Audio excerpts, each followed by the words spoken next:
Since its odd origin as Twilight fanfiction, 50 Shades of Grey has gone on to become one of the most talked about book series of the last decade, selling over 100 million copies. Suffice to say, a 50 Shades movie was inevitable, but the press leading up to it had some fans worried since the chemistry between co-stars Jamie Dornan and Dakota Johnson seemed to be non-existent. As it turns out, that's the least of 50 Shades' problems. In fact, the two leads are actually pretty good together. I mean, the dialogue is god-awful and the story is downright idiotic, but it's mostly just hilarious. At my packed screening, almost every scene was met with huge bursts of ironic laughter. The problem is, I'm not so sure the cast and crew are in on the joke. For the uninitiated, 50 Shades of Grey follows lit student Anastasia Steele, who, as a favor to her roommate, interviews wealthy entrepreneur Christian Grey. However, upon meeting, the wide-eyed, lip-biting Anna becomes smitten by Christian, and soon the two engage in a torrid romance fueled by the billionaire's S&M obsession. While things go surprisingly well at first, it isn't long before Anna wants a normal relationship with Christian.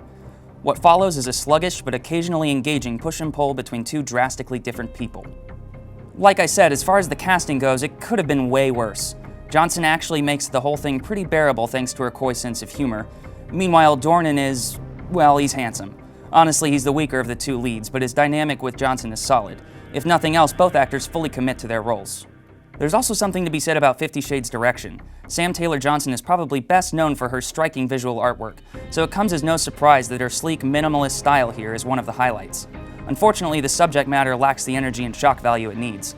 I can't speak for the books, but in terms of the infamous sex scenes, 50 Shades is pretty darn tame. That's not to mention the story itself, which is an absolute travesty. I imagine that's due to the strange source material, but the whole movie is one big setup for the sequel, and it's tonally all over the place. Granted, there are moments of levity and tension, but those are few and far between. In the end, it gives way to all the usual romance novel cliches, which leaves me wondering what all the fuss was about. I'd like to think 50 Shades of Grey knows exactly what it is, and if that's the case, it's almost admirable in its attempt at spectacle. Unfortunately, Sam Taylor Johnson's movie adaptation gets so caught up in the intrigue and melodrama that it never really finds its groove. For more movie reviews, keep it on IGN. So what is your thing? I don't know, books. Okay, rope, tape, cable ties. You're the complete serial killer. Not today.